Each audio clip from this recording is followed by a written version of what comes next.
What's up, music producers?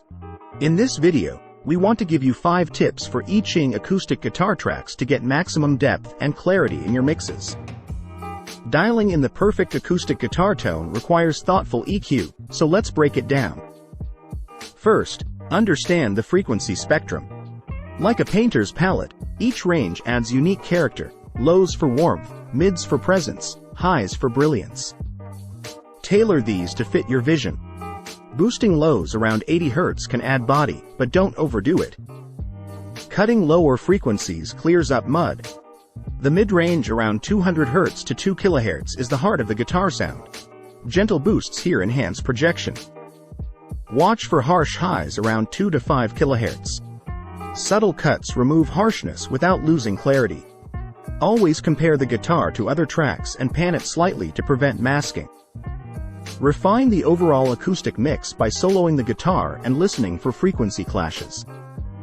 Make small EQ tweaks to balance the guitar in the sonic landscape. When recording, treat the room to minimize reflections. Quality mics and preamps preserve subtle tone. This captures the nuance needed for precise EQ moves later. Consider the guitar type. Steel versus nylon strings have different inherent tone and resonance. EQ each accordingly to play to their strengths. Use a parametric EQ for nuanced control over narrow frequency bands. This surgical approach prevents collateral damage to neighboring frequencies. Don't just set it and forget it. Keep adjusting EQ while mixing. As other elements come in, you may need to tweak settings for balance. Let your ears rest during long EQ sessions. Taking breaks allows you to return with fresh perspective, crucial for nailing tones.